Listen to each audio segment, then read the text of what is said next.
Who's the leader of the pack? Bringing legacy to you. Legacy, it's true. Stand up, gear up, join the fight. We're as fierce as we can be. With grit and might, we claim the night. We're the Legacy. Legacy Club. Legacy Club. Strong and unbreakable. Warriors with fire inside. In our hearts, we're invincible. Legacy Club. Okay. Yeah. Yeah. Yeah. Yeah. Yeah. Yeah. Yeah. I wonder if one day in the future, will I have a more professional kickoff to episodes? You know? Most of the time, it's just me going, okay, all right, here we go. That's usually what it is. And,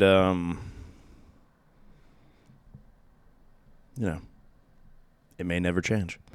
It likely won't. It likely will always remain that way.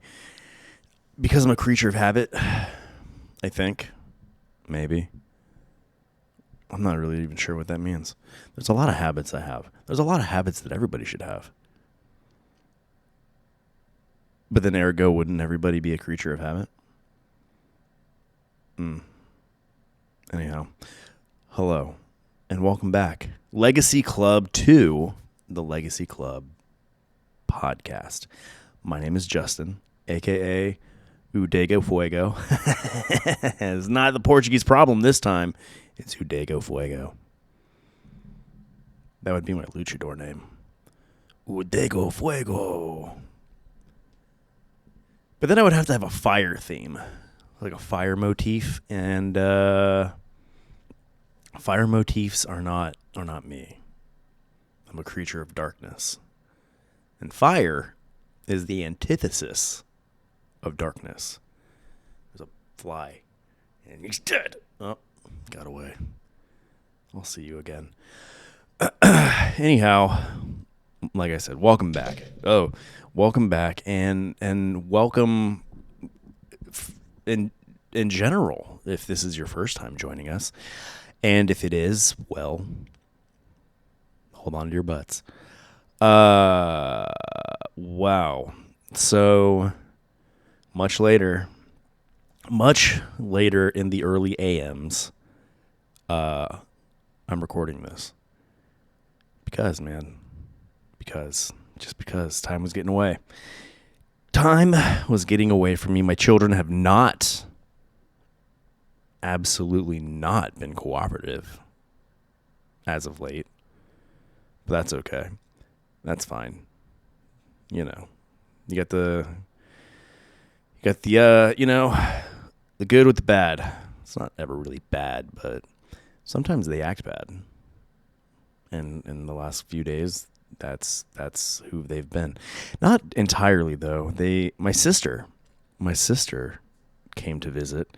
Not really came to visit.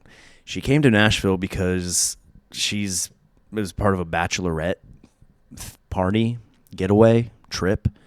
When did like the bachelorette party become a trip? Like a quest. Yeah, has it always been that way? Do bachelor parties do that too? Do they venture, like they take, I guess going to Vegas was kind of like a stereotype of bachelor parties in a way. So never mind. I guess that makes sense. Guys go to Vegas, girls come to Nashville. Nashville is like the bridal party. Is that the right word? Bridal party? Yeah. Bachelorette. That's what it is. Bachelorette. Bachelorette party, like Mecca. And it's not something I have to deal with personally because I don't venture to the parts of town that chaos happens, but it's a known thing about Nashville. So my sister is in town because she was attending a bachelorette getaway thing, I guess. And she was like, I might as well go see my brother and my nephews. I mean, I'm here. I have some time to kill. I'll go see him until my friends arrive. And that's what happened. She hung out with us until the rest of the party got there. But it was good. It's always great to see my sister. And I mean that in case it came off facetiously. It's not a facetious statement. I love seeing my sister. I will say that my sister and I are very different, but the same. We're different in all the, I don't know, I guess more superficial ways, the ways that are just kind of like, on the surface, don't really matter. But deep down, we are so much alike. We have very bold personalities. So when creatures of bold personality find themselves sharing a space, it's you got to tread carefully, like you're walking around with like plutonium or something. I don't know if plutonium is like a dangerous substance to walk around with. I think it is. It probably is. So we're going to stick with it. But I guess what I'm trying to get at is at any moment could be an eruption. and luckily my sister and I tend to avoid that. Even like in times in our adult life when things have when we can both recognize that the fuse has been lit, and if somebody doesn't cut that fuse, it'll go bang. But we're pretty good at tempering our larger than life personalities when we're together. And it was a good visit. It was a great visit. She got to hang out with her nephews, so that's always fun. They were sweet. They were very kind. They were well behaved. All things that are not traditionally how they are. But Maverick held it together up until he asked for a Capri Sun, and not like the Capri Sun, like the normal Capri Sun, like it's a flavored water. So that's why I feel like it's cool to, give them as many of those really as they'd like, because it's water. It's got like a gram of sugar maybe, and we didn't have any, so he kept saying Capri Sun, Capri Sun. And that's the way he asks for things. He's like persuading you, like, hey, this is a good idea, right? Capri Sun, candy corn. That's how he asks for things. So I went to get him a Capri Sun, and lo and behold, Bane drank them all. So I knew I couldn't return empty-handed, because if I returned empty-handed, the Maverick bomb would go off. We Leals are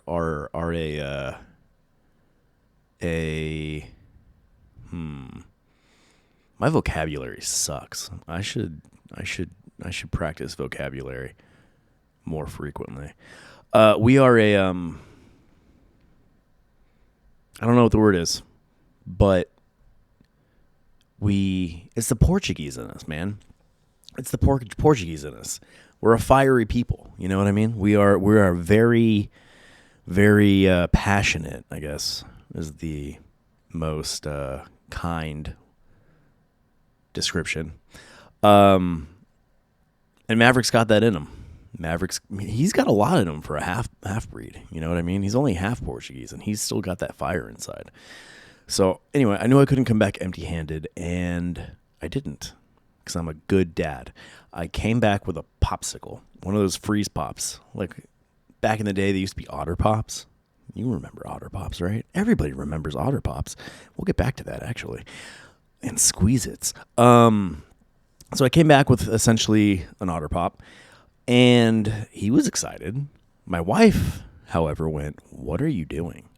And I'm not sure. My sister, I I think saw what was about to happen and kind of pulled some glee from it. Like, oh man, and she's calling her Uber as this is happening, I think.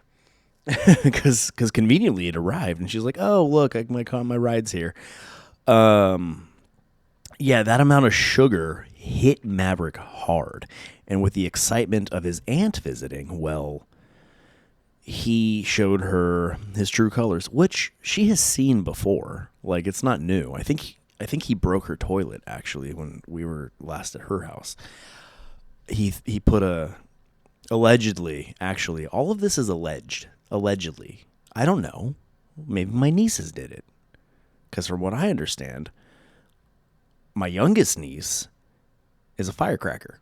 And I love it. I love it when it's not my kid.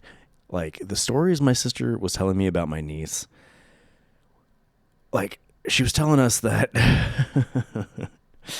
she's definitely got it in her. She's got a lot of Leal in her. You know, she like Maverick, she's the Portuguese blood runs thick in her veins. She's more Portuguese though. I think she's like a 75%er. You know, so she's not quite a half breed, but she's not a pure blood. You know what I mean? Yes, I said that. I look at Portuguese people and the rest of the world as, in Harry Potter terms, you know, there's the Portuguese purebloods and the rest of you. What was I saying? Oh yeah. So anyway, my youngest niece is mischievous as well. So maybe she did it. I don't know. I'm not pointing fingers. I'm just open to considering possibilities. But let's just, for argument's sake, say, yes, Maverick put an empty Play-Doh cup in her toilet and it messed things up. Maybe it was him, but a Play-Doh cup was in her pipes. I know that much because she sent me a video of the guy snaking it out. Where was I going with that? Anyway, yeah. So Maverick came to full form while she was here. And, yeah, that's about it. I told her to text me because she's going downtown. She's going to downtown Nashville to do the bachelorette party thing. And that bothers me in a way of, like, I don't trust anybody. Everyone out there is full of malintent. At least the people who go to, like, downtown Nashville bars and honky tonks, I believe they're all full of malcontent. So I told my sister, I was like, text me when, like, you leave downtown so I know, you know, nobody's got you. And she and my wife both were like, why? And it's just because I love my sister and I want to make sure she's safe. And I don't like the, what if they listen though? Okay, let's see. I'm not a similar human being as the type who go downtown Nashville to, like, party and stuff. So, or anywhere really, like when I think of Las Vegas, a lot of people think, like, yeah, Las Vegas, party, gamble, do a whole bunch of debaucherous things because whatever happens in Vegas stays in Vegas. Me, no. I'm like, where are the white tigers? I want to go see the things that are most reminiscent of, like, going to Disneyland. I want to see animatronics. I want to see, like, maybe some shows, some architectural, like, spectacles, things like that. Gambling, maybe. I'm more of a, like, fight kind of better. We talked about this. I like to drop 25 cents. Oh man, I got cleaned out. Okay, so the last episode was pre UFC Noche. And yeah, well, the results came in and I was wrong about all of them. Not all of them, but I was wrong about the two main events. What are you going to do, right? You let me down. Sugar Sean O'Malley. Not to be confused with Sugar Sean Allen. Which I got to get back to the gym, man. I got to get back on the mats. My injuries are mitigated, and I feel confident. I was supposed to go back. I got a cup, by the way. I was supposed to go back this week, but, life with a million kids and just self-employed, my wife and I both. So my wife is a family photographer, NashvilleNewborns.com or RylandsRiches.com. Go have her take your photos if you are in the greater Nashville area or you're coming to visit. Go look at her website. Maybe you base your trip to Nashville to have her take your pictures. That'd be cool. But anyhow, her schedule is dependent on just kind of like when she can coordinate with her clients. And then my schedule is all kind of built around hers and my kids. Like, I try to do as much as I can editing wise and design wise and just whatever it's not recording, I try to do throughout the day when I'm with my kids, watching them and performing homeschool duties and just, in between the chaos, I try to work as much as I can during the day. But the night is when I come alive. When they go to bed, I am the master of my... Another fly. Dude, these flies are killing me. Here we go. Oh, that's how I got into this, right? Because when my sister was here, there was a fly flying around and kind of bothering her because she had food. And my sister... The first time my sister came to my house, she said, "Oh, this is almost nice. This is almost nice." That's right, Chelsea, if you're listening to this, I remember that. And I know I remember that, and I know that's why you said it. But anyhow, so for a fly to be flying around my home, she would just immediately go like, "Oh, there's filth." I don't want to give her anything to be above, have the idea that she's got me beat. And a fly flying around my house, I know, and she knows that she would take that as winning in that moment. I'm trying to backtrack. Oh yeah.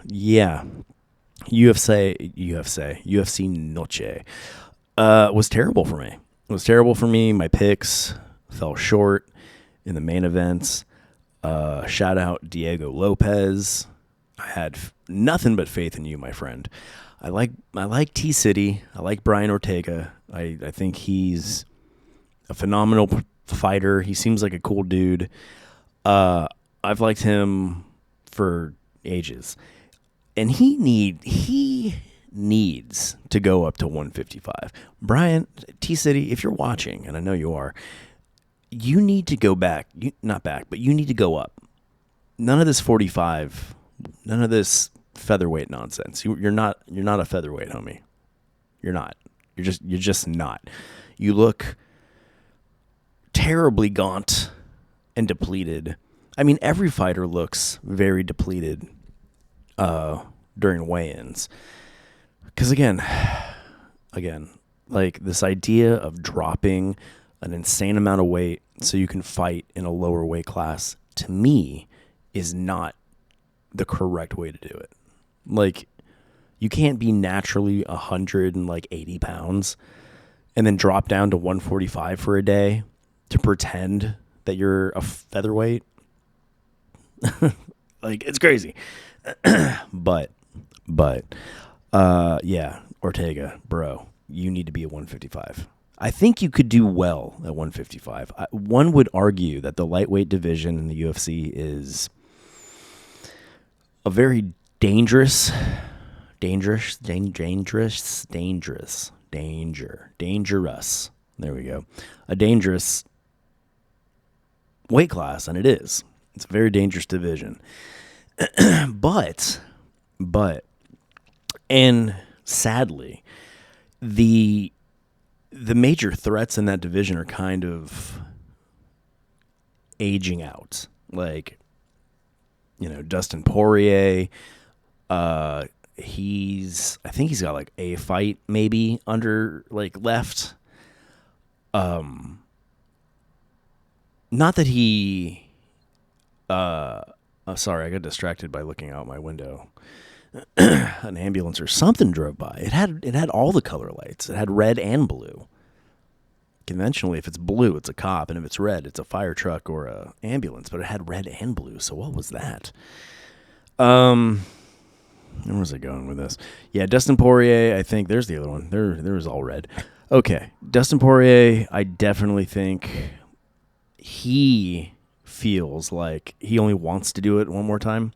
Maybe. I can't, I don't want to sound like I'm speaking for anybody, but the way he speaks in like interviews and the post-fight press conference after his last fight, he fought for the title last time. Like his most recent fight and loss was, challenging the champion for the belt.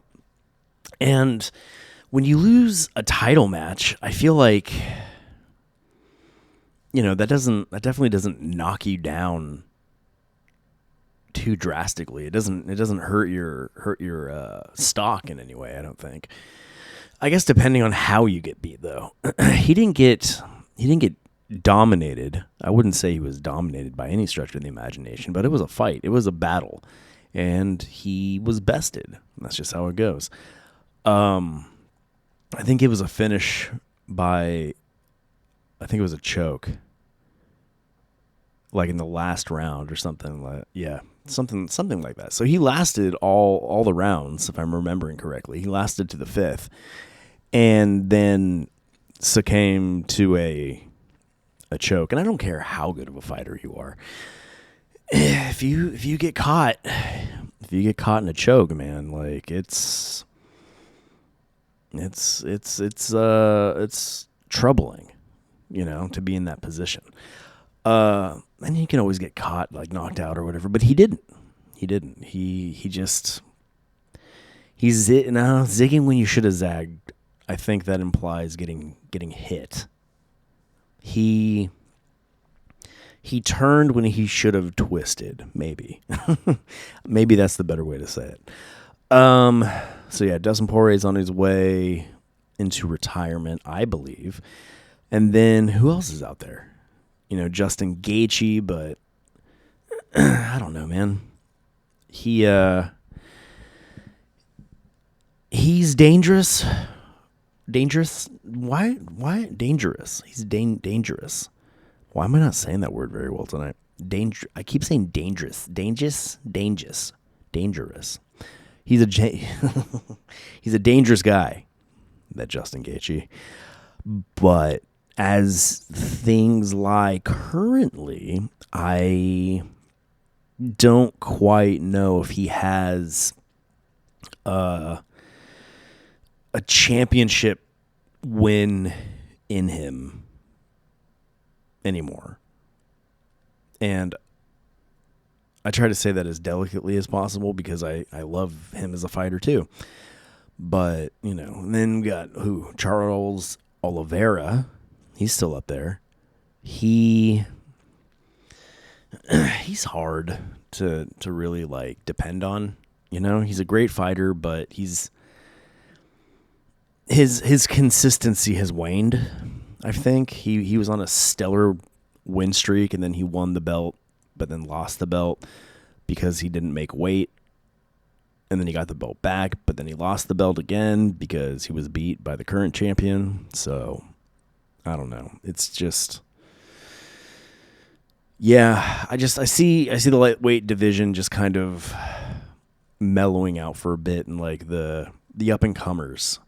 We're trying to build a new base of like who's going to be like the biggest threat to the champion, and then the most dominant of the batch. So T-City could jump up and do really well, but he's also kind of at that age too, where it's like we're teetering off. So I don't know, but anyhow, he lost to Diego Lopez, who I think is going to be the new guy in the featherweight division when he makes it to the top.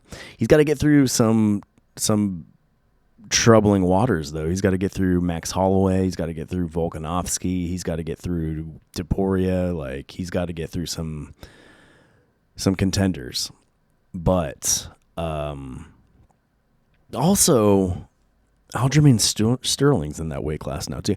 145, I think, is the most exciting weight class now, followed by 185, the middleweights. That's a division that's all over the place right now. Like, who knows? Dricus du Plessis seems like he's gonna hold on to the belt for a minute. Sean Strickland may be able to take it from him, maybe, possibly, but they have fought before, so now, you know, du Plessis knows what to expect with Strickland. Like, I don't know if he beat him last time, if I'm being honest. I think Strickland won that fight, but, you know, the judges gave it to DDP. And I don't know. When it comes down to the judges, like, you really can never tell, like, how much. There have been so many judges to make such bonkers scorecards that it's just kind of, I don't know, man. If you're a UFC judge, your integrity is questionable, in my opinion. But yeah, middleweights and featherweights are the two most exciting divisions. Now, Merab Dwelevishvili, I can't say his last name. Merab is the current champion. Sean O'Malley lost. He lost in a fashion where it was a beating. It was a beatdown. He got beat up. I wouldn't say he was necessarily dominated, but it was a healthy kind of one-sided fight, in my opinion. There were moments. There's moments of, like, maybe we saw O'Malley finding his groove, but he never really capitalized on any advantage that he may have found. So it's going to be interesting. I think Merab will be up there for a while at the top of the ranks. And that's at bantamweight, 135, right? Got that right? I think so. Okay. And then what was the other one?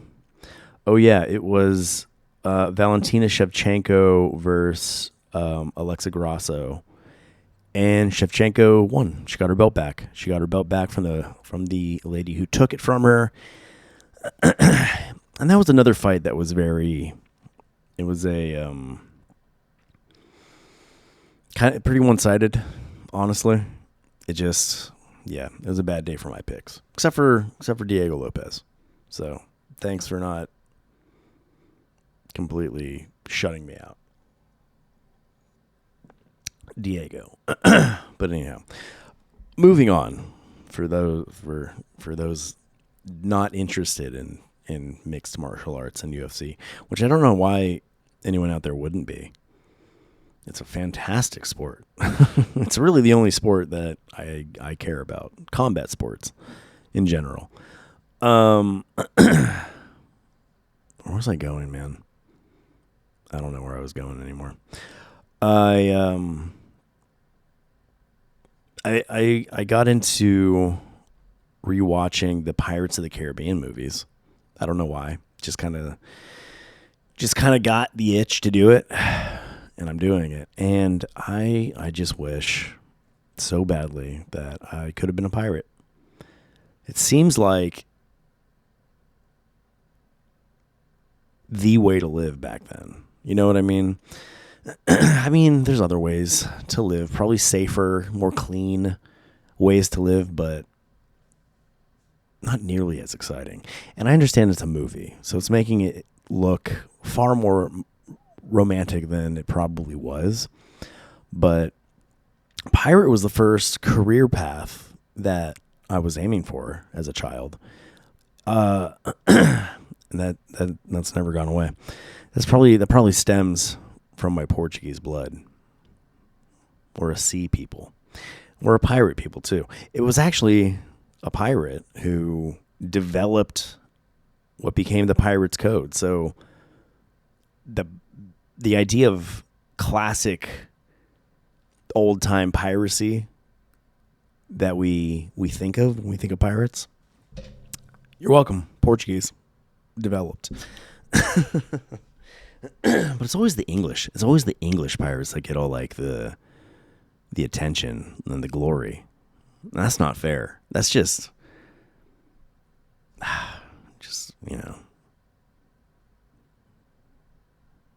people stolen valor is what that is. That's what I'm going to call it. What was the one I just finished? The one I just finished was Stranger Tides. That was the one with the mermaids and the zombies. That seems to be the way to manage a pirate crew, is to zombify them. Because then you don't have to worry about mutinies. And obedience would be through the roof, honestly. And there is a way to zombify people, like a legit way, and a way that could have been done back then. Let's see. Let's look this up. I think it's a powder that makes a zombie, a zombo. According to Davis and other observers, a person who is exposed to a certain amount of zombie powder containing tetrodotoxin containing tetrodotoxin can slip into a vegetative state resembling death. Shortly after the person is buried, their body is exhumed by a Bokor, B-O-K-O-R, Bokor. What is zombie powder made of? Additionally, the zombie powders contained a variety of other animal and plant ingredients, including Jimson's weed, spiders, lizards, and ground glass. Dang. Which likely would have irritated the skin, had hallucinogenic effects, or were poisonous. See, so all you had to do was have some zombie powder on hand. A good pirate captain, in my opinion, would be well stocked. What is the drug zombie dust? Monkey dust is a synthetic drug, a type of new psychoactive substance. Oh, that's like a current thing. Cannibal dust. What? It's similar to other drugs such as MDPV and magic crystals. In the U.S., it's known as zombie dust or cannibal dust due to the reported effects of the drug being used or being users trying to eat their own face. Oh, isn't that just bath salts? So it has other names? Well, that's not the kind of zombie dust I would want to have. That sounds terrible. But this other one, there's a Wikipedia, zombie powder. Let's look into this. Oh, nuts. Here we go. There we go. Tetrodotoxin.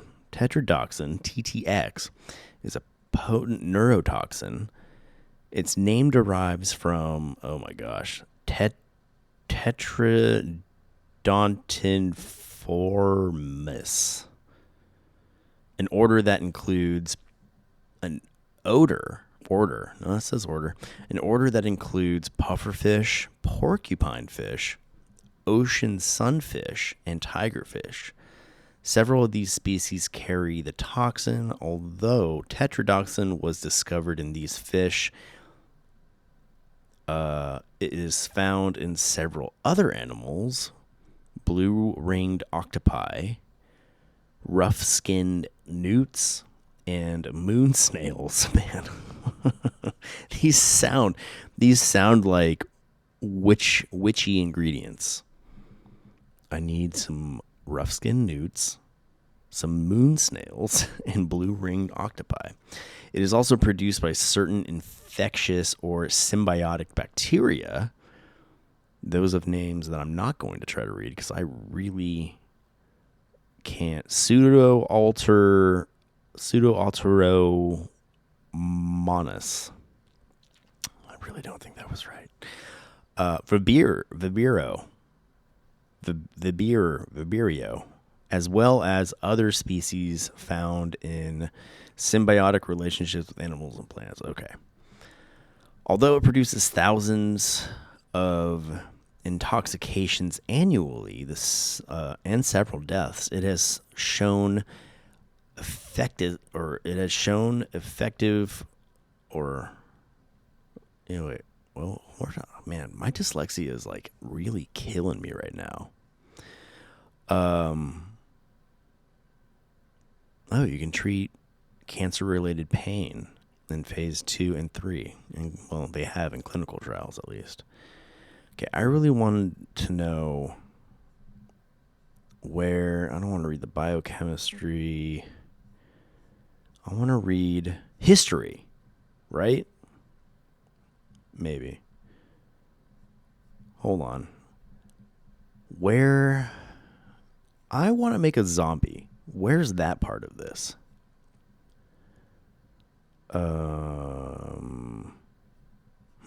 Maybe it's in the history part. Let's go back.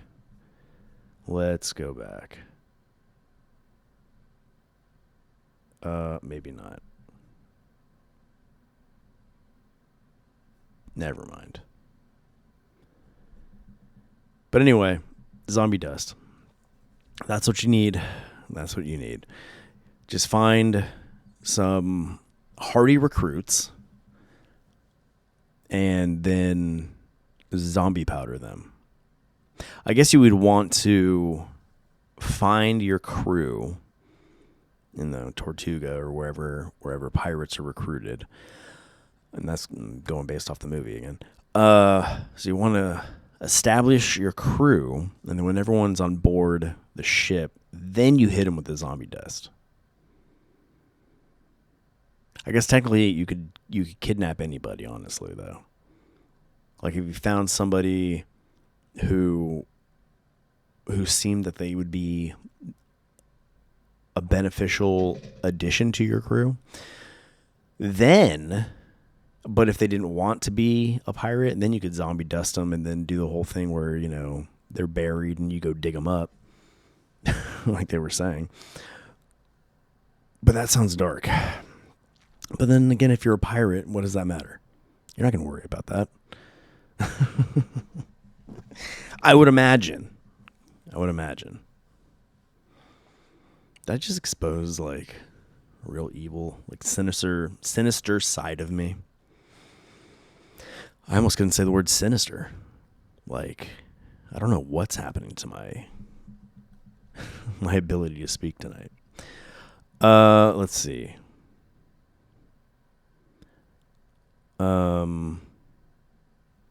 I try to, like I said, I'm trying to take notes so I have things to say. But in the moment, I'm like, yeah, I'm going to reference this and we're going to go into it. But then when it comes showtime, I just kind of word vomit. But let's see what I wrote down. This is a wild little thing. Did you hear recently that they possibly may or have currently decided that there may be an ocean under the surface of Mars? A new study provides evidence that Mars contains a large ocean deep beneath its surface.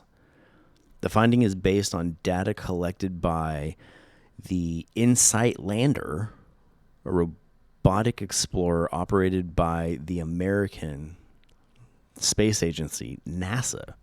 InSight, which landed in 2018, was designed to capture data from within the planet's interior. isn't that interesting? And that makes some sense to me. That could be, right? But so if there's an ocean under the surface of Mars, deep under the surface is what they're saying. Life down there, if there is any, I guess would resemble deep sea ocean life here, kind of, right? I'm envisioning, again, can't speak to save my life tonight. I'm envisioning a lot of bioluminescence, like an anglerfish or other fish. An anglerfish is really the only one that the name comes to mind. But you know, the really weird, translucent-y, big-eyed light-up fish that we have found quite a few of here. But I mean, of course it would be dark because it's under the surface of the planet, and so no light is penetrating through the surface, I would imagine. But then they wouldn't be breathing oxygen per se, would they? But if it's water, H2O, there has to be oxygen present to make water, right? If there's they say an ocean, but an ocean of what? That's another thing. Is it an ocean of lava? Because if that's the case, then this is far less interesting, because I would imagine, thinking about it more, if nobody was here on this planet, you would find some sort of liquid under the surface in some parts of the planet, which is magma, right? Is that correct? Lava? What's the difference between magma and lava? Let's find out. Magma. That's not what I wanted. Magma and lava. There we go. Scientists, again. What's happening to my brain? It's short-circuiting right now. Scientists use the term magma for molten rock that is underground, and lava for molten rock that breaks through the Earth's surface. Oh, okay. So it's the same thing, essentially. But this also says right here, what turns magma into lava? Much of the planet's mantle consists of magma. This magma can push through holes or cracks in the crust, causing volcanic eruption. When magma flows or erupts on the Earth's surface, it's called lava. Like solid rock, magma is a mixture of materials.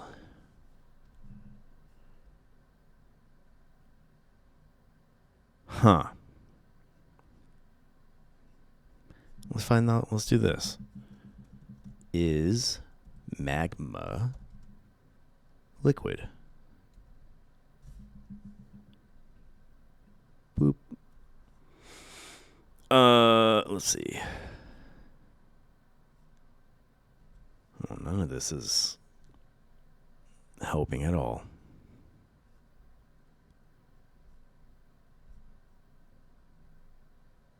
Huh. Anyway. Now that I think about this more, I'm wondering if the ocean they're referring to is even water. Like, could that be a possibility? If so, is there a further core of Mars beneath this underground ocean? I don't know. If it is lava, then yeah, the idea of life surviving in it is beyond unlikely. But if it's an ocean, then definitely it could harbor life. So I don't know. I hope they find out one day. I wonder how they would find out. Do they just drill? Will they try to drill like just deep into Mars? I guess that would be the next step to find out what that liquid is or what's going on under there. But what does that entail? Is that something like Elon Musk needs to start thinking about? And is that something you would want to have a better understanding of before you start sending people to Mars? Or would you need to send people to Mars to do this kind of like excavation? So many questions. I wish I was a rocket scientist. But would a rocket scientist know?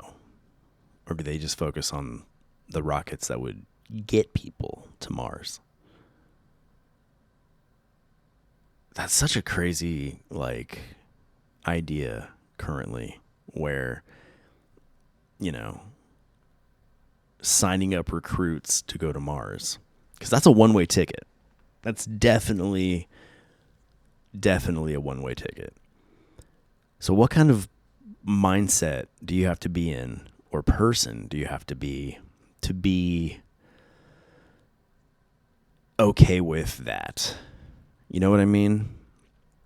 Because if you have like family here, relatives, excuse me, I'm burping now. Something's happening to me. I don't know what it is. What did I eat for dinner? Oh, I had Chipotle for dinner. That might be some of the drama.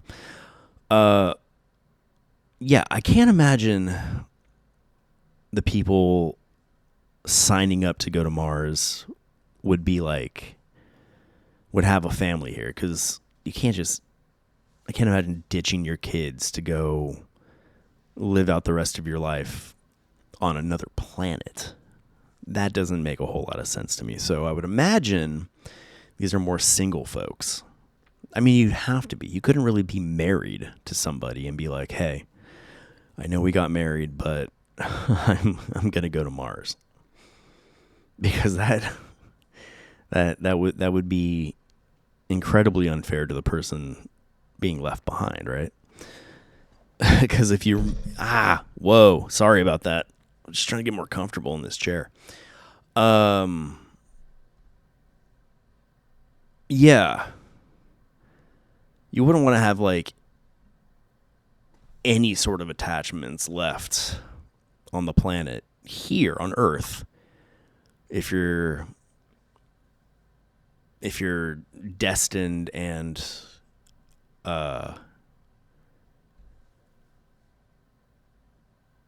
to expire on another planet. You know what I mean? So, but I mean, but like everybody has people close to them. I would, you know, most people have people close to them. And man, what a like extra sad going away party that would be. 'Cause the person's not dying, but I guess sort of, you know what I mean? 'Cause you're not, like, if you had a friend or a family member who signed up to go to Mars, you would be under the understanding that they're not coming back, so you're not going to see them again. And I don't know how well FaceTime would work from here to Mars. I'm sure there would be some sort of like communication that could happen. Because I mean, they would have to communicate with the space station maybe, but they would have to be able to communicate with people down here, right? Still, I would imagine so.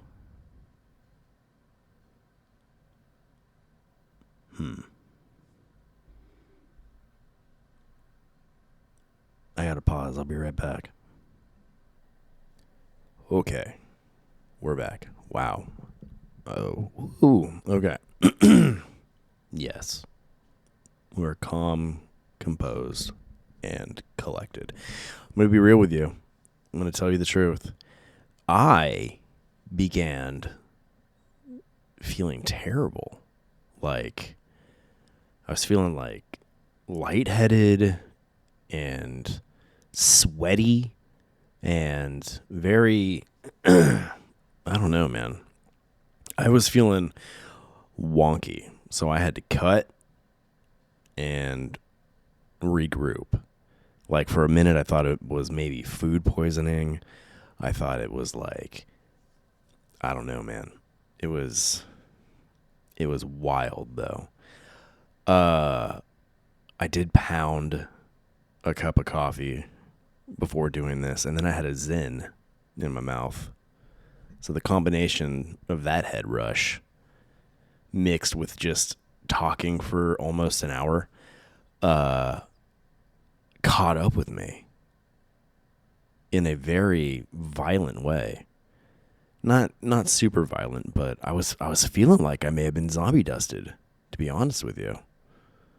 I don't know if it was psychosomatic or what, man, but I legit for a second, not for a second, longer than a second, I legit thought it was food poisoning.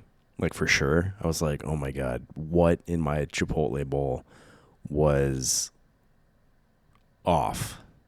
Like, did I eat some bad chicken? Did I have some bad steak? Like, what's going on? So I went to the bathroom and sat there. When I was entering the bathroom, I definitely thought I was going to puke. But luckily, I was able to sit down and just kind of like recenter. And I needed it. That's why it was so hard for me to get through like that whole magma lava thing and then like the ocean under the surface of Mars. I was really trying to truck through and make it work, but it just was not gonna happen. it was not gonna, no. So we took a break. And we're back. And we're better than ever, honestly. I did say at one point that I wanted to include some of the songs that I've been creating for fun, really, and they're all available over on our Leal Legacy music channel. I said I wanted to play a song every episode. I'll have a new song every episode, and I think that's fun. I have a new song that I'm crafting right now. I have a version of it done, but I don't know if I want to use that one right now. So what if we go back to some of the songs they already have posted on the Leal Legacy music channel? And it's fitting because it's a song called Dead Men Tell No Tales. And this was a somewhat piratey-ish episode, or I'm just in a real piratey mood. Yeah, that could be it too. So let's play that. Let's throw that in the mix. And I hope you enjoy it. I hope this is a cool thing. Kind of breaks up the monotony of like me and this episode. The last, I don't know, man, the last like 15, 20 minutes, I was not at peak performance. I was waning. I was fading. I was succumbing to some zombie dust. How crazy would that be, though? Talk about it on the episode, and then it happens to me. But who would zombie dust me? Who's out to get me? It's been a weird day. It's been a real weird day today, actually. We'll talk more about that in a minute. Here we go. Song's called Dead Men Tell No Tales, and I hope you like it. In the shadow of the moonlight, where the whispers haunt the seas, ghosts of sailors lost in battle echo in the midnight breeze. The stories etched in silence in the deep where secrets dwell. Lost to time, lost to memory, in the place where shadows fell. Dead men tell no tales, in the darkness, in the gale. The voices fade like echoes in the cold and silent vales. Dead men tell no tales, but the legends still prevail. In the heart of every tempest, in the wild and stormy swell.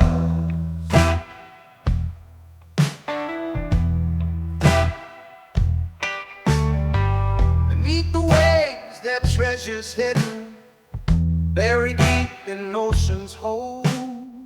Maps and legends of their glory, stories left untold. Silent screams of their adventures, in the deep where shadows dance. Ghostly whispers of their voyages, lost to time, lost to chance. Dead men tell no tales, in the darkness, in the gale. The voices fade like echoes in the cold and silent vales. Dead men tell no tales, but the legends still prevail. The heart of every tempest, in the wild and stormy swell. Hear the creak of ancient timber, feel the chill of ghostly hands. In the fog and mist of memory, where the lost and fallen stand. Dead men tell no tales, in the darkness, in the gale. The voices fade like echoes in the cold and silent vales.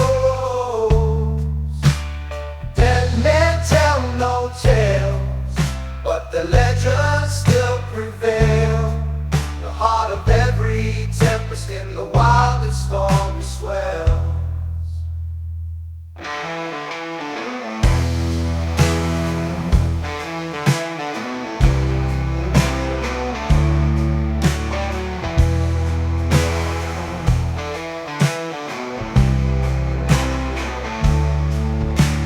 Hear the creak of ancient timber, feel the chill of ghostly hand. In the fog and mist of memory, where the lost and fallen stand. Dead men tell no tales, in the darkness, in the gales. The voices fade like echoes in the cold and silent farewell. Dead men tell no tales, but the legends still prevail. The heart of every tempest, in the wild and stormy swell.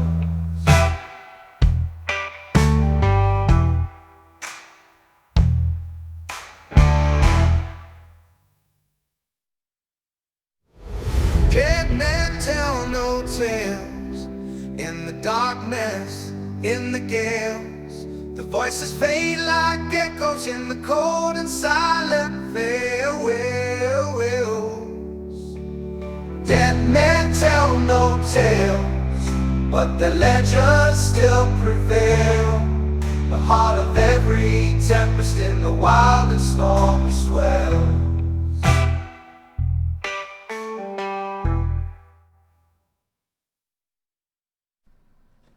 I like it. I like it a lot. I love that song. Can you believe that that's like just AI generated? I didn't play any of those instruments or sing it, but came up with the concept and all that jazz. But anyway, I like the playing the song thing. I like the playing the song in the episode because it breaks up the monotony of me, like I was saying. And this is the Legacy Club. It's supposed to be the Leal Legacy version of the Mickey Mouse Club. If I'm going to be honest about that. In the Mickey Mouse Club, they had musical performances, right? kind of run this like a variety show almost. I'm doing that like burpee thing again. Yeah, you can hear that song whenever you would like over on the Leal Legacy Music YouTube channel or on YouTube Music. Just look up Leal Legacy Music. I want to have those also available on the site somehow for download. If you want it, add it to your playlist. I wanted to get them on Spotify, but I don't know like the intricacies and the if uploading AI generated songs to Spotify, I don't know the details about that, but I'll figure it out. I'm have fun with it. I like pumping out songs about things that I'm interested in, things that I find cool. And it does a phenomenal job crafting these songs. It's really cool. So hopefully you like them too. It's going to keep happening. That's just going to be a part of the show now. Okay? If you don't like it, then skip over it. But hopefully there are folks out there who do appreciate it. I was thinking while the song was playing that I'm not entirely ready to rule out food poisoning or zombie dust. And we weren't even supposed to have Chipotle tonight. Like that was just like an emergency. We just need to get food at this point. We were supposed to have spaghetti. We don't often have spaghetti. So when we do have it, I like to put some love into it. You know what I mean? Like jazz up the sauce and whatnot. What night? Oh, what not? There's something's, I'm contaminated by something. Something's happening to me. I can't speak. And I just had that episode. It's got to be food poisoning. It has to be. I haven't thrown up or, from the other end yet. Again, not ruling it out, but it hasn't happened yet. We weren't even supposed to have Chipotle. We were supposed to have spaghetti. And when I was opening the sauce, whenever I open a jar, it doesn't matter what it is, I, flip it over and hit the bottom of the jar. Does anyone else do that? I feel like that's a thing people do. I feel like it makes opening the jar easier. I don't know why. I don't know the science behind it. If there is science behind it, I don't even know if I'm not the only one who does it. I doubt that I'm the only one who does it, but I don't know. I haven't taken a poll about it yet. But anyway, so I was doing that. I was hitting the bottom of the jar before opening it. And I don't know what happened or how it happened, but when I was hitting the jar, I punched through the bottom of the jar. Like, I didn't even think that was like a possibility. I mean, I'm sure there are people who could punch through jars if they wanted to, but I wasn't trying to. Like, I don't know if the integrity of that jar was just compromised by who knows what, or if I just don't know my own strength. But I don't know, man. I was hitting it and went, psh, I went through it. I cut myself. I got a Band-Aid on right now. Yeah, so that happened, and when it happened, when my hand went into the sauce, I was like, oh, I just went through glass. And I was expecting to be much more cut up, but no, I just got the one. So that was a relief. But yeah, wild. It was insane. It's never, ever happened before, and I've opened countless jars. So I blame the jar. I blame the structural integrity of the jar. But also I kind of just want to say, I just don't know my own strength. When I think I'm tapping something, I'm actually using much more force than anticipated. Yeah. So I do hope this episode is somewhat entertaining, at least. Definitely not your conventional episode. I really thought about maybe scrapping it when I was in the midst of that episode, but I was like, no, man, it's already been close to an hour. Like, it just doesn't, I don't have the luxury of being able to do this easily or conveniently. So to squander any sort of content produced would be irresponsible. So you're getting it. Here it is. I want to go back to earlier when I talked about how I spazzed out Maverick when my sister was here. Because like I said, I gave him a popsicle, which is one of those freezer pop things in the plastic, reminiscent to Otter Pops. And I feel like Otter Pops are a pretty universal, like, 90s kid thing. But now I just pulled it up, and I'm looking at this, and it says, are Otter Pops a California thing? Uh-oh. Wow, you know what? Maybe you guys don't know what Otter Pops are. Otter Pops, the popularity of a flavor ice and the flavor ice. What? The popularity of flavor ice. And flavor ice is one hyphenated word. FLA-VOR-ICE. Flavor ice. The popularity of flavor ice in Gelsert, eyeing other freeze pop makers, and the company set eyes on Otter Pops. What am I reading? But regardless, Otter Pops, a Southern California brand that filled freezers up and down the West Coast. Oh, I guess Gelsert bought Otter Pops in 1996. What's Gelsert? I guess a novelty popsicle company or something. And from the deal became the largest distributor of freeze pops in the U.S. That's interesting. Are Otter Pops a West Coast thing? Consumers on the West Coast mostly call them Otter Pops. People from the East Coast usually call them flavor ice. Oh. That's even more interesting. Here's the Wikipedia.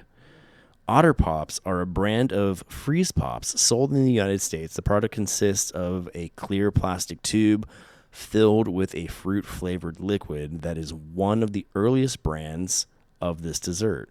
Some varieties claim to contain 100% fruit juice, mostly apple juice. This variety was clear as it also removed any artificial colors. Otter Pops are a frozen treat, but stores generally sell them at room temperature for the consumer to later freeze at home. Okay. Background. National Pax introduced Otter Pops in 1970 in competition with Gelsert's similar product, Flavor Ice. Okay, the Gelsert Company is a privately held company based in West Chicago, Illinois. It was established in 1926. It specializes in making drink mixes, dessert mixes, and frozen novelties. That's what I called it, frozen novelties. As of 1990, the product was manufactured by Maritime Products, Inc. of Marshall, Texas. So none of this says specifically California. In 1996, Gelsert acquired the rights to Otter Pop as well. During the 2000s, Gelsert modified the Otter Pop's recipe and added more fruit juice. So you made them less fun. The company's manufacturing facilities are in West Chicago, Illinois. Definitely not a West Coast thing. Otter Pops came in 1 to 1.5, 2 and 5.5 ounce serving sizes. Wow, I didn't realize there were different size Otter Pops. They also came in 10 flavors, each named after a different character. Blue, the flavor being blue raspberry, which, oh man, blue raspberry is the most abominable flavor on the planet, because there is already a blue flavor that is just, you can't put the flavor of blueberry in any other way other than made by God. Like, the flavor blueberry is so good and so versatile. You could have blueberry muffins, blueberry pancakes, blueberry Pop-Tarts, blueberry cereal. Like, the flavor, blueberry flavor can be in any dessert under the sun, and you can even incorporate it into like savory dishes as well. So why on earth are blue flavored novelties always, without fail, blue raspberry? Nobody wants blue raspberry. You want a raspberry flavor, make like a maroonish, maybe a fuchsia colored flavor, and leave blue to the flavor it is intended to be. I mean, it's in the name, blueberry. There's no reason to flavor blue colored things anything other than blueberry. I'm very passionately against blue raspberry. But anyhow, I digress. Blue raspberry, Louis Blue Raspberry. That was the color. Louis Blue Raspberry. And if I remember correctly, I feel like he was a Frenchman. If I'm recalling this correctly. Louis Blue Raspberry. Yes, he does appear French. He's got a little white beret, a fun mustache. Well, good. It doesn't look like there's much of like a backstory to Louis Blue Raspberry. But anyway. Red was strawberry. And the character was Strawberry Shortcook. And cook is spelled with K's. K-O-O-K. Or is that kook? Strawberry Shortcook? That name's way more fun to say. Let's see. Oh, no. I was still blue. Oh, I didn't copy. Man. Just all kinds of off. All right. There we go. Copy and paste, guys. It's not a difficult thing to do. Strawberry Short Cook or Kook. I don't know which way you would say it, but she's fun. Polka dot bow, polka dot skirt, polka dot shoes. She's adorable. Pink was Fruit Punch, and this character, Poncho Punch. Let's look at him. Images. There you go. I remember Poncho Punch being a good flavor. And he's, as you would imagine, like a mariachi guy. But not really mariachi. He's wearing a poncho, has a cowboy hat, and a guitar. He seems like somebody from Texas who, pulls a lot of influence from Mexican culture in his music. Yellow was Rip Van Lemon, discontinued in the late 1970s. So I've never actually encountered Rip Van Lemon. Let's give him a look. Whoops.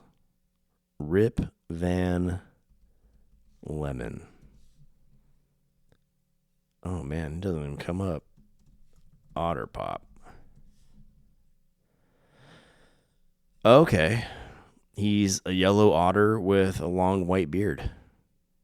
For Rip Van Winkle, I would imagine. I wonder why it was discontinued. Why did they get rid of Rip Van Lemon? Did nobody want lemon?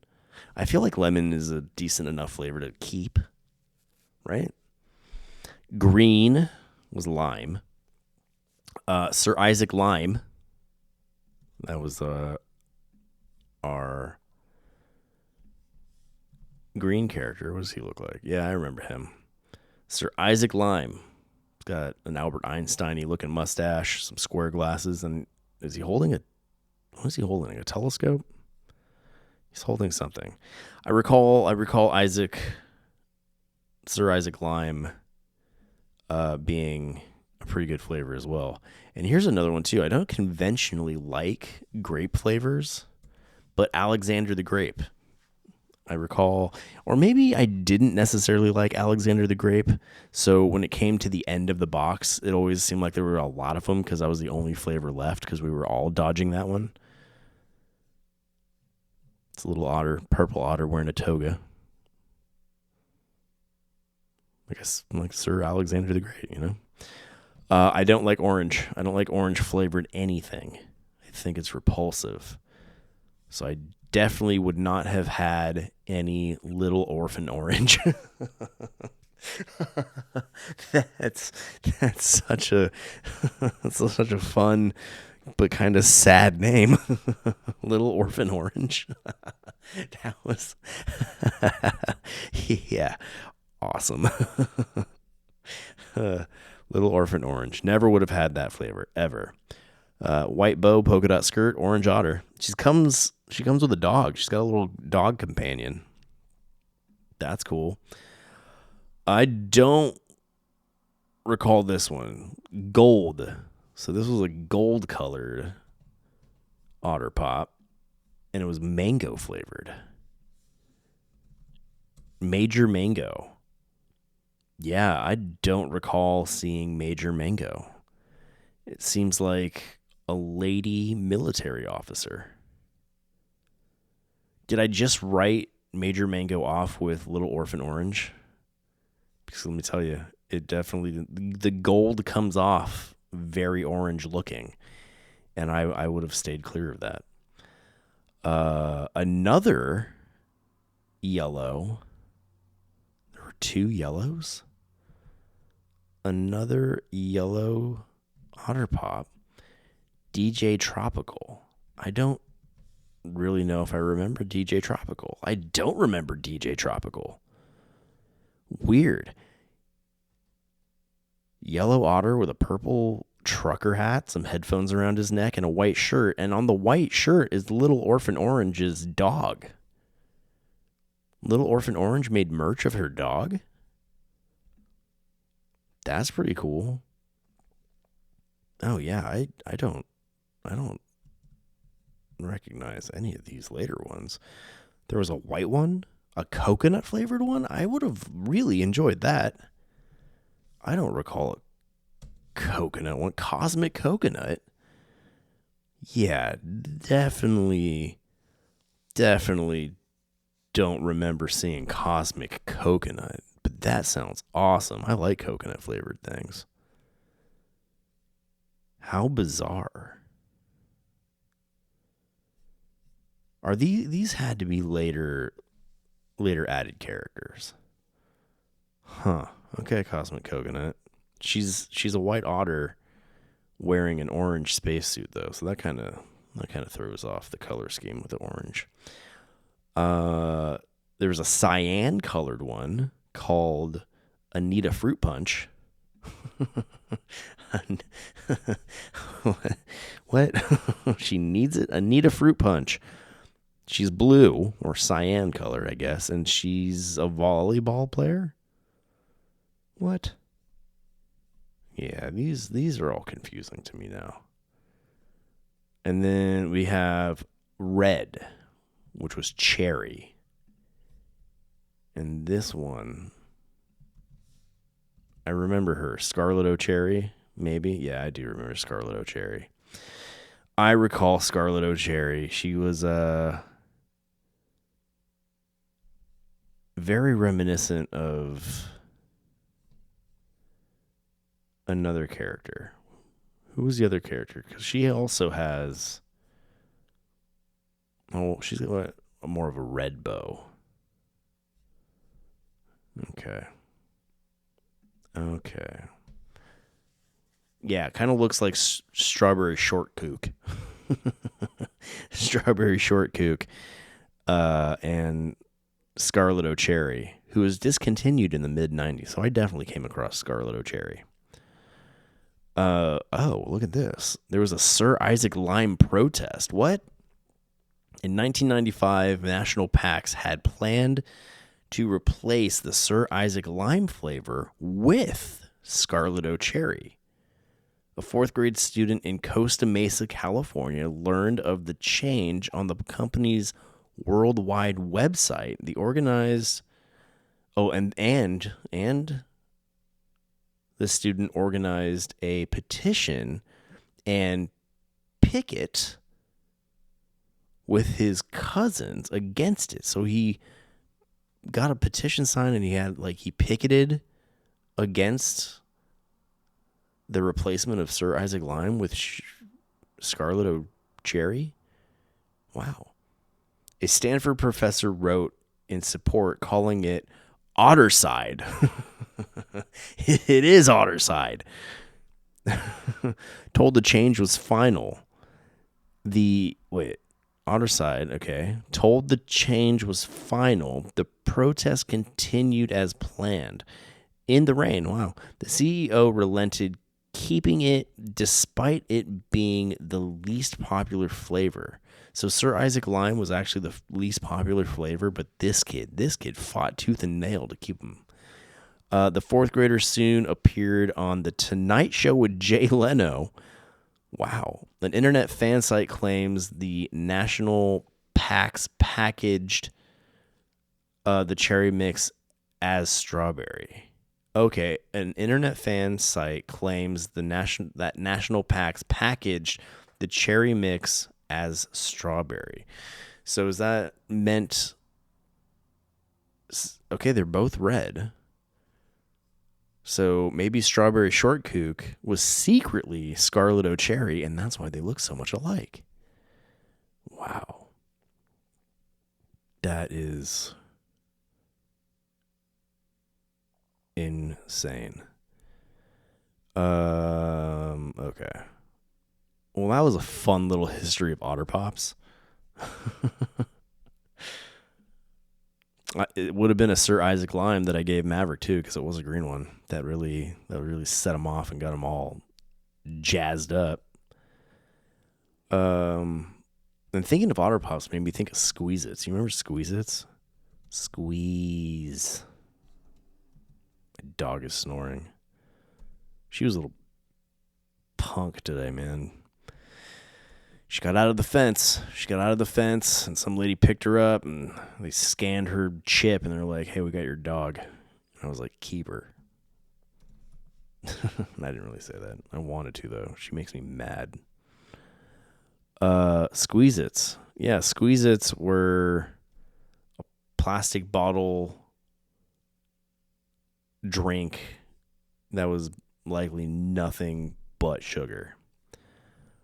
Let's see. It was just called Squeeze-It. I called it Squeeze-Its, kind of like Cheez-Its. Maybe that's why.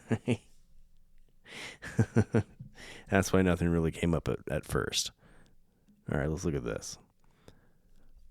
Squeeze-It was a fruit-flavored juice made by General Mills and marketed from 1985 until 2001. Squeeze-It also appeared in stores from mid-2006 to mid-2007 and in 2011 and 2012. Why did I say 2011 instead of 2011 when I just followed it up with 2012? The drink came in a plastic bottle that the drinker had to squeeze in order to extract the beverage from its container, hence the name. Squeeze-It came in multiple flavors and additions, one of which contained color pellets. That's weird. That the drinker dropped into the bottle to change the color of the Squeeze-It. The flavors included Chucklin' Cherry, Berry Be Wild, Grumpy Grape, later changed to Galloping Grape, Silly Billy Strawberry, Rockin' Red Puncher, Mean Green Puncher. Ooh, wow. I wonder if they fought. Smarty Arty Orange. Never would have had that one. And Troppy Tropical Punch. Notice how there's no blue raspberry flavor, and I appreciate that. Squeeze-It. Thank you. Each flavor had a different character design or designed into the plastic bottle. For a limited time, there were mystery flavors in black bottles. Whoa. Where the drinker had to guess the flavor. There were also lifesaver squeeze-its. Interesting. Featuring flavors such as wild watermelon, blue raspberry, and tropical fruit. Tropical fruit. Blue raspberry. Oh, man. Just when I was singing your praises, squeeze it. You had to go and ruin it. But anyhow, enough of that. I'm winding down. It's 2:00 in the a.m. here in Nashville, Tennessee now. So I'm tired, burning out. I probably should go to bed. I wonder if exhaustion played into that little episode I had. I keep calling it an episode. But anyhow, I hope you enjoyed this episode. Speaking of episodes, it was an unconventional one. It was an unconventional one, but still one for the books. Because there are books out there keeping a record of all this. I humbly ask that you visit our website, leallegacy.com, and scope out all the other killer content we have available for you there. And our web store, Legacy Club Clo, the Clo stands for clothing, .com, legacyclubclo.com, and pick yourself up something nice. This is what we do, guys. This is what I do. This is it. This is the job. This is the career. So that can only sustain with your help. And it's not all for nothing. Like, you get something pretty sweet in return. You get these cool shirts I designed. I'm not wearing one right now, but I also didn't anticipate recording tonight, so I didn't have a wardrobe ready. But we have some really cool designs that I'm really proud of. And the designs range from, anything from things that MMA fans will like, Disney fans will like, horror fans will like, just skater, punk, streetwear aficionados. Something for everyone there. So that's legacyclubclo.com. Currently, right now, we have our seasonal tricky treats collection available, and that is inspired by Halloween 3 Season of the Witch, and those are limited. Only available for a limited time. Once they're gone, they will be gone forever, because next year the Tricky Treats line will be something completely different, and what I'm inspired by in that moment. Too soon to tell what it's going to be, but it will not be what's available now. So go grab yourself one while you still can. We have exclusives too. We have on the website, we have the designs offered on select pieces of apparel that are exclusive to the website, and then we have some of the same designs on other pieces of apparel exclusively on our social media sites. So yeah, we have our social media stores up and running, so you can find those on X, Facebook, YouTube, Instagram. Go scope those out, because what's available there in the social media shops they're not available in our website or web store, and vice versa. What's available in the web store isn't going to be what's available on social media. They're exclusives. So go make sure you scope them all out, and to find them on social media, we are at Leal Legacy, Leal Legacy, across all your favorite social media platforms. Like, subscribe, comment, hit notification bells, do whatever you need to do to never miss an episode. And doing all those things help other people find the episode, and it helps us grow, and it helps this become an even more powerful entity than it already is. I wanted to say something else within that, but I lost it. Social media platform, share. Oh, and as always, the best way to share the show is word of mouth. Tell people. Be like, hey, have you heard of this podcast, The Legacy Club? They play a song every episode, a new original song every episode. And they make really cool streetwear gear. And they got other like cartoon commentaries on their YouTube channel and all kinds of stuff. There's just all kinds of stuff that will appeal to someone out there. That's the Legacy Club YouTube. We also got the Legacy View YouTube, which is POV vlog experiences. A lot of it from our trips to Disney parks and stuff like that. And then we also have Leal Legacy Gaming, where Bane, my son Bane, it's pretty much his channel. He streams video games every day. Every day he'll stream him playing Fortnite or Lego this and that or Minecraft or Roblox or who knows. Who knows? But you know what? I know it's entertaining. So check out Leal Legacy Gaming, Leal Legacy Music, Legacy View. And then the wife and I are still doing our family vlog channel, Legacy of Leal, which, keep posted for when our first video drops there. And yeah, there we go. That's that.